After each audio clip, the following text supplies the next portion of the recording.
Where have you been living? That's old news. Right, well, bear in mind we didn't speak that night there. Yeah, I know. I know. Yeah, that was yeah, slam dunk really. It's Fucking a damn shame. right. But yeah, the thing is, any breach of the technical regulations has to be an instant disqualification because even if it's a tenth a lap, that is 5 seconds of race time. You know, Mm-hmm. it makes the world of difference. And plus, it urgent his first point. Yep. On hope so you can't really ask much more than that. Saying that though, he didn't know at the time, so probably soured it a little bit. Oh yeah, probably. Because I reckon if it hadn't been for the fact that it was down to a disqualification, he probably would have. I don't know. There would have been a bit more fanfare about it. They probably have like had an Yeah, interview in front of the fans and maybe done a few autographs and stuff. There would have been a bit more attention on it. yeah. But hey, he didn't get his moment, which is a shame. But at least he's got Well, 1 point. yeah, he got that point. Yeah, Don't fuck with the stewards. yeah. Well, just make sure that if you've got a weekend of heavy wear, make sure that you've actually set your panels up correctly under the car. No, it's because see if you look at the pictures of the Mercedes and the Ferrari compared to the Red Bull, you can see how much lower actually the Ferrari and Mercedes are. Yeah, that's why they got pulled in because they could see it was visibly on the cameras because Yeah. they hardly ever do that test ever. Apparently they No. don't. They usually don't bother with it because it's like it's such an innocuous thing. But it was apparently they did it at Singapore, which you can understand, um, and here as well, or at Kota as Yeah. well. Well, we've got Mexico to go this weekend. Sorry, mate. We've got Mexico this weekend, and that was a fun race. Yeah, last season the Red Bull wasn't as strong because part of a lot of their main strength is actually their engine, which is weird. But Yeah, the but engine obviously, engine strengths are very much neutralised at Mexico because it's like so far above sea level, it's ridiculous. yeah, Literally, it's like it's about it's higher up, it's higher above sea level than so the your engine has to work harder. Snowdonia Mountain. It's higher above sea level than the Snowdonia Mountains Yeah. in the UK. That's how it's further above sea level than that. Oh yeah. And there's a Formula Also One that race there. is, also the higher you are, the harder your engine has to work to get its oxygen. Yeah, At that point, I feel like, just for the sake of trying to keep things competitive, that they should, for one race only of the season, be it Mexico, they should do refueling. I don't know. I think it presents a challenge in itself. I think it's unique in its own Oh way. It yeah. doesn't need to be altered. I think it's already got that kind of unknown quantity about it. Yeah. Simpler life. Yeah, I think they're doing this. They're pro tonight, isn't it? Yep, I'm all. Mm. Yep.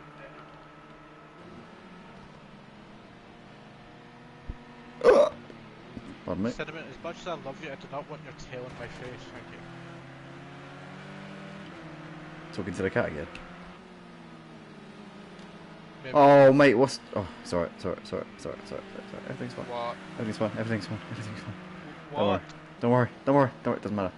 It's unimportant. So I Can thought you the TV. just say that, I thought not the tell me? TV was turning off. That was what it was. Oh.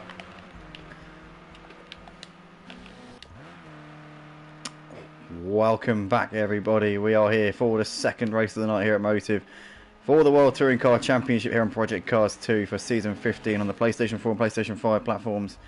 And as you can tell, we're at the Temple of Speed. We're at Monza, and this second race of the night is the only session of the night where we have a qualifying which determines the grid. But we have a standing start. Always, we see Big Blue there, almost binning it. The man who was not far away from taking a win in the first race of tonight, but ended up 5th after a last lap collision with Doris Deer. But took the win in the first race of the night last week at Donington. and is a man who you can always count on to be up there or thereabouts. Nick Livilla puts the first lap of the session in, a 1:58.2. A lot of these drivers are only going to get one lap in because it's only a 5-minute session. Cobb goes top by 2 seconds there on a 56.3. Team MW second, 4/10 adrift of Cobb there on a 56.7. Mike there goes into third place.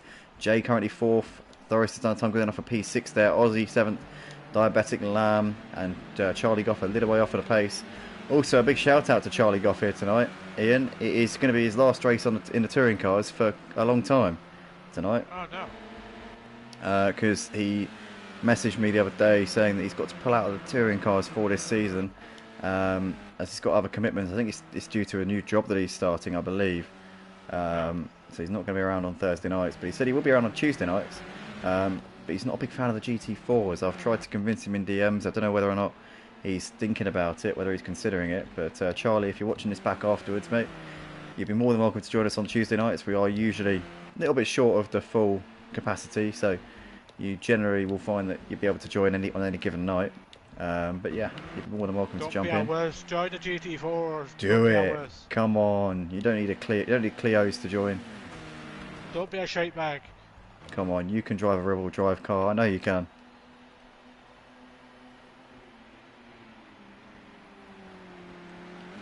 As Seb types in the comments, NBM. What does that stand for?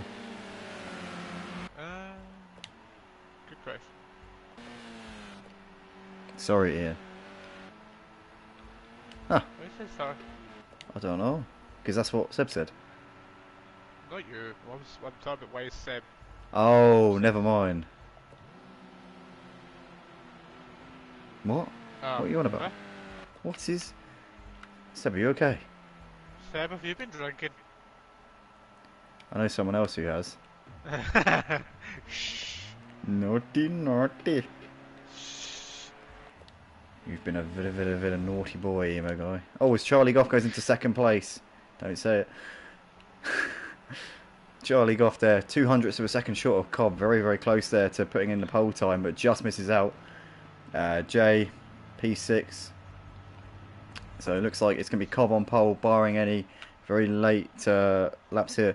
Because I called Ian on Discord because the live chat was hidden, and now it works. I don't know why it was hidden. It shouldn't have been. Ian, you're a moderator on our channel. No, that sounds like something that was from his end, not ours. We can't. You cannot physically hide it. All we can do is turn it off or turn it on. That's all we can do. Roger that. Well, Cobb taking pole with Charlie Goff second, and Team MW and Aussie Albie will be on the second row here for this second race of the night here at Monza. As we're going to jump in right about now. So this standing start of the night. Oh, for goodness sake, somebody's not... Oh, for God's sake, Diabetic Lamb's yeeted himself out of the session. Oh well. Seb, I do need to talk to you after the session now. So I will give you a call once the final race is finished. Yeah. Oh well.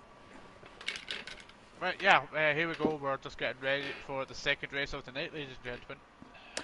Indeed, yes we are. So it should be a good one here, ladies and gentlemen. We've got Cobb here starting on pole with Charlie Goff alongside him on the front row, doing a fantastic lap time there.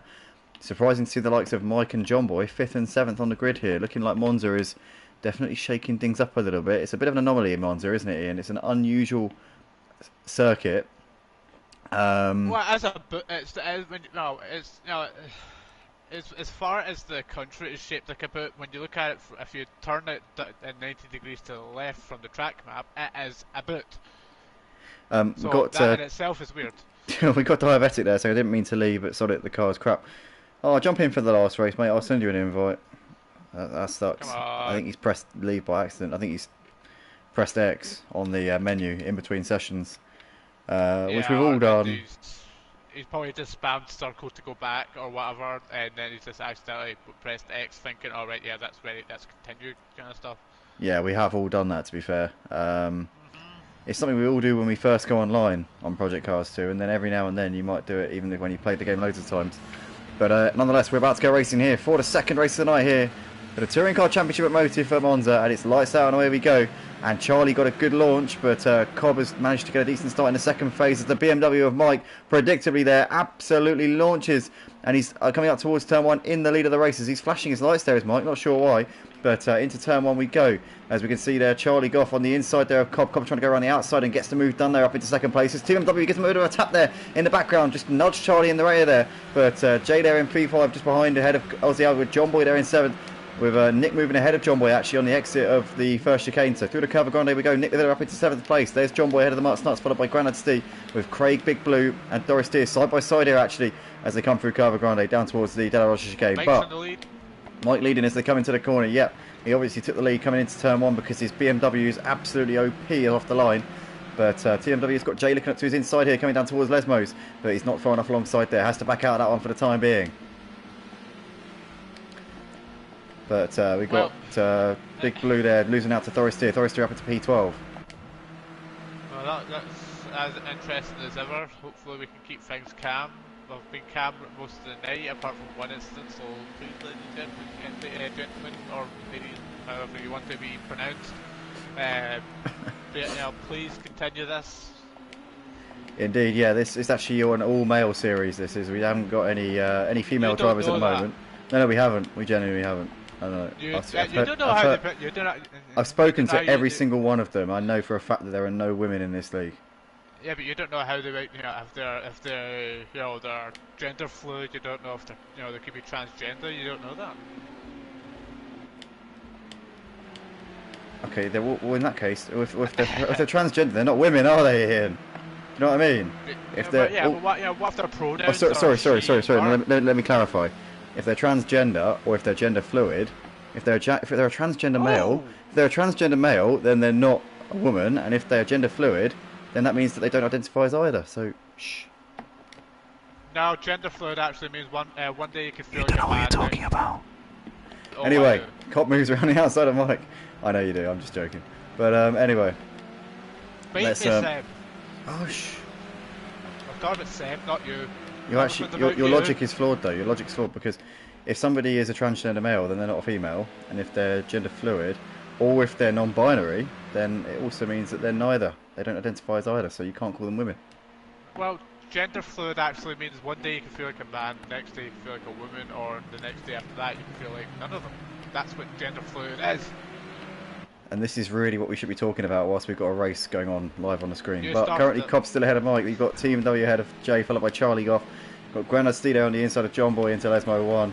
And he makes the move there up into P6 to Granad Stee. So John Boy dropping a place there.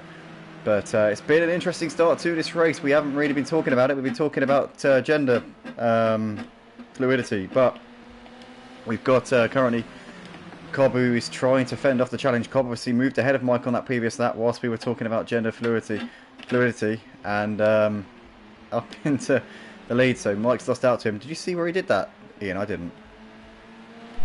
Sorry? Ian didn't either. No, Ian has no idea what I'm talking about. So anyway, here they come through Ascari. Are you talking about the comment from Seb? No, I'm not reading. I can't read it because I'm busy watching the race. Oh, right. Good. Seb, of course. Oh, TMW down the inside of Mike into the parabolic. He makes the move. That's job done there for TMW up into second place, but Mike's going to get the cut back here coming out of the corner, and he's going to return the favour there. Says, see you later, boy. And up into P2 once again there for Mike. No, that's not very surprising given the speed of the BMW, but what is going on here? That Megane is outstretching the BMW. Wow. It had the slipstream, didn't it, though? Yeah, but still, normally, if the Megane hits its top end pretty fast. Not if you alter the gears.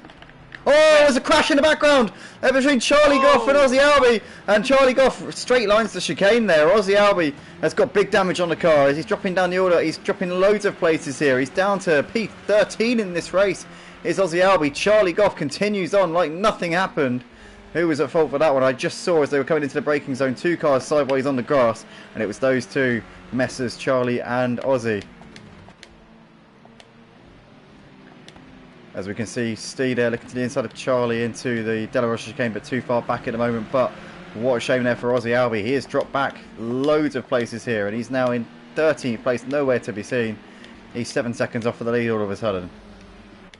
Yeah, it looks like Nick DeVille is not having a good race at all. He is currently 12 seconds off the race leader, and it seems to be doing even worse than the last race.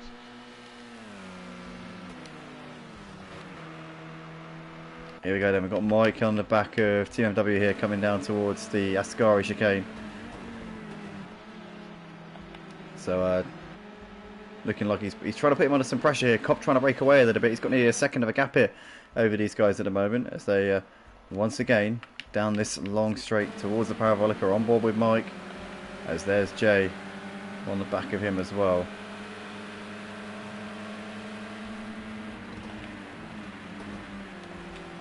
See, I mean that BMW just doesn't, so at certain times just does not seem to have the straight line speed on that McGann for some reason. I know he's got the slipstream right now, but even outside of it, he's still. Let's see. I mean, he's in the slipstream. He's closing in. Obviously, Jay has the slipstream on Mike as well. You know what? You're right. Yeah. Oh, it's his gears. It's his gears. He hasn't geared it. That's why. He's went for lower gear ratios. Yeah, he's gone for. Oh, I know. I think what it is that the McGann drivers have extended their gears, so they're all topping out at the same point. Whereas before, by default, the BMW obviously tops out far later. But with the way that they've all set up their cars, they're all topping out at the same time. So you can see that Mike's got good acceleration. You can see he's getting the run out of the corners. He's quicker in the first part of the straights, but then at the end of the straights, he's got no answer. It's a very strange idea to go for that kind of tactic, given that you already know. I'll tell you what, we've got a big battle going on in the background here, Ian. Look at this. We've got a lot of cars here squabbling over the same piece of tarmac. Craig, they're moving ahead of Thoris Steer up into 8th place. Still the same situation behind them, though.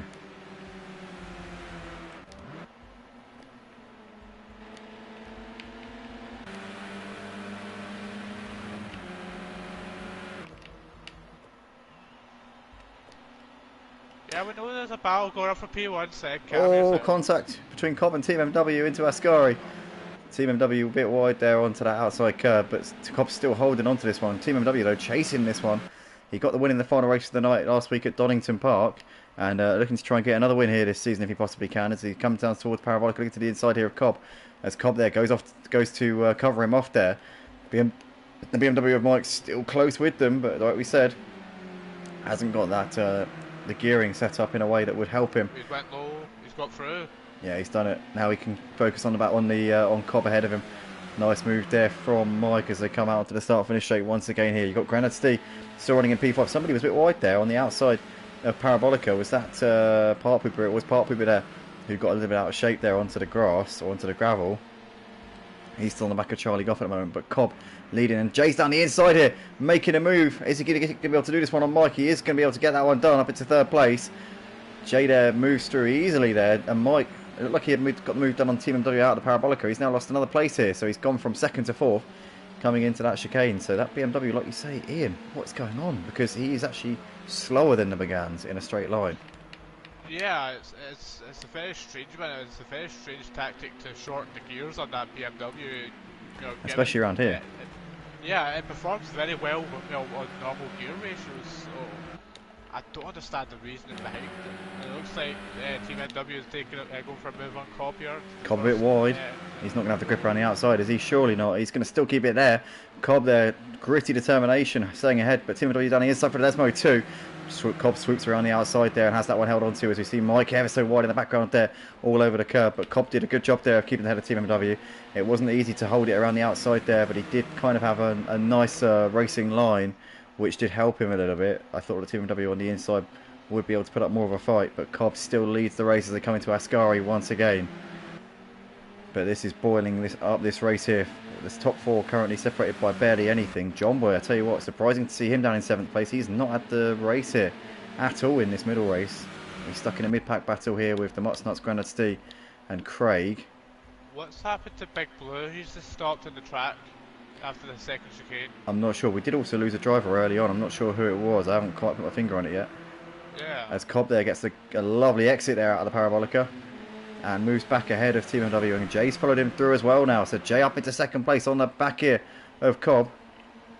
I remember talking about Jay earlier this season, mentioning about how he hadn't won a race in a while. This was at Portimao, do you remember?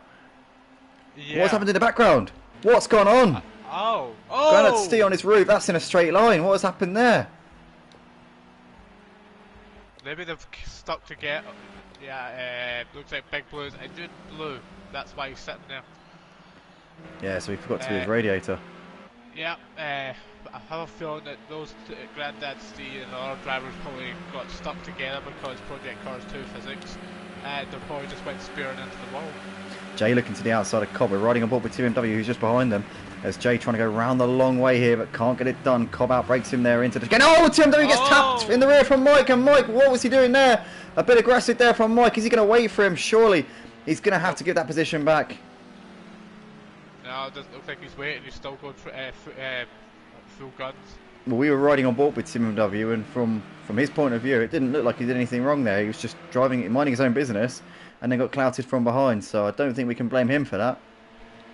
No, well, from that perspective, we certainly can, but without full footage, we also cannot put blame on any one person.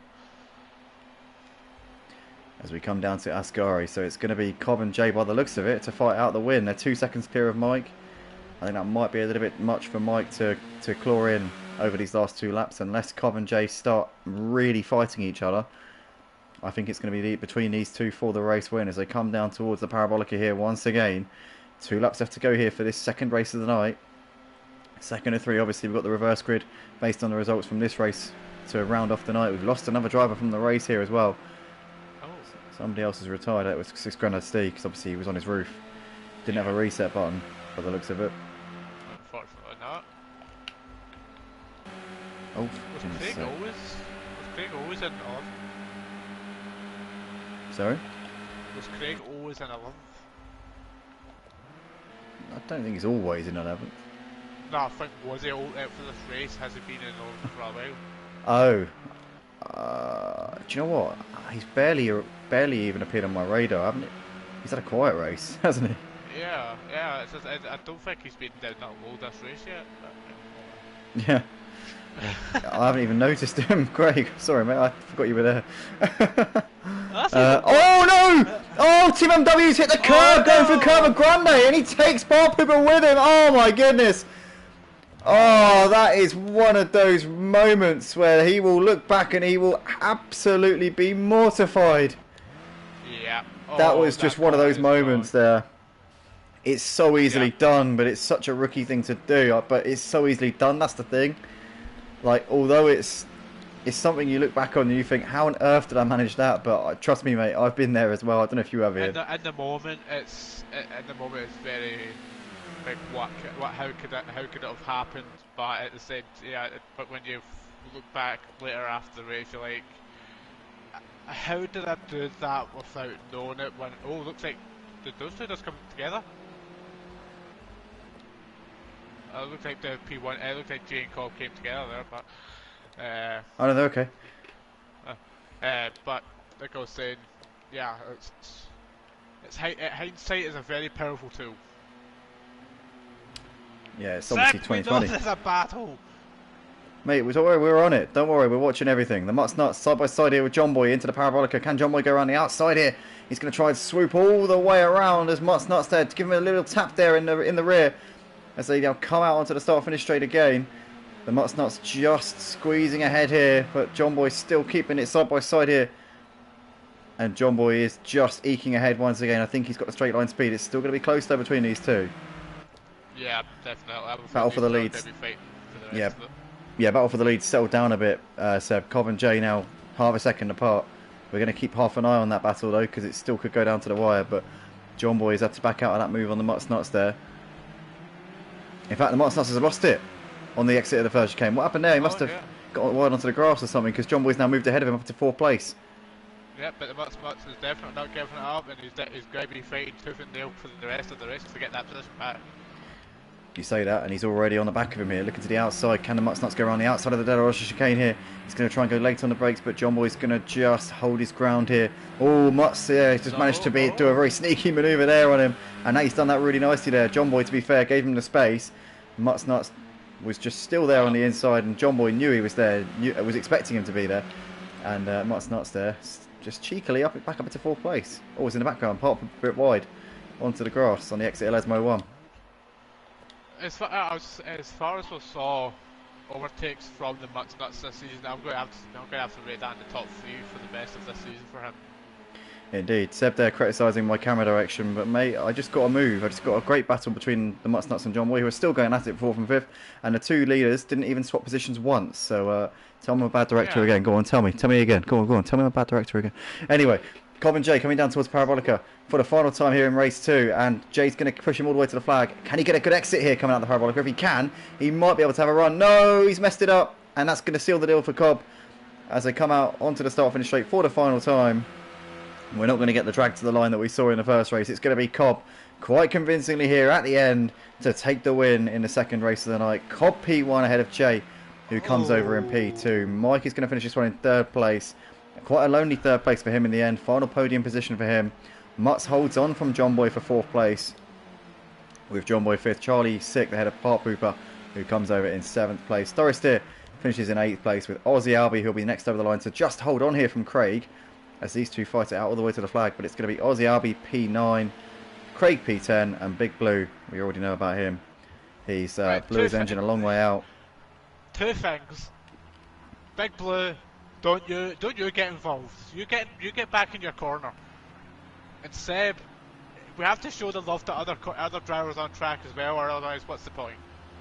So you go back, you go sit in your hut. You go back to your shed. I'm so glad that when we do the iRacing that I'll just be commentating and I won't be doing the camera direction, because otherwise he would be giving me so much shit for it. It's unbelievable. Seb, you be careful with what you say next, because remember you came to us asking us to help you with commentating. No, I'm glad that it will be him or Champ doing the camera direction, because I can't. I don't know if he came to us. Oh yeah. No, so it's alright. We have the seat of power. Yeah, no. It's not that deep anyway. It's not that deep. It's alright. But nonetheless, it's Cobb who takes the win ahead of Jay, with Mike in the final podium place. Unfortunately, we can't back out because Mr. Andy Cottrell is still stuck in the middle of the track. But now we can proceed. God damn it, Andy. Yeah, other Andy. Jeez. But Cobb, Jay, and Mike. What I was talking about? Hey. How do you know what Andy I was talking about?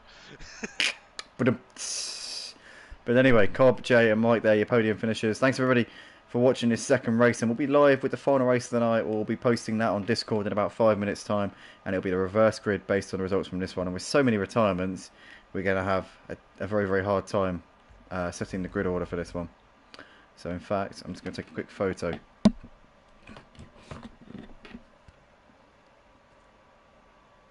So in order of retirement, that will be in order of where people start. Bosh. Right, there we go then. We'll be back very, very shortly indeed.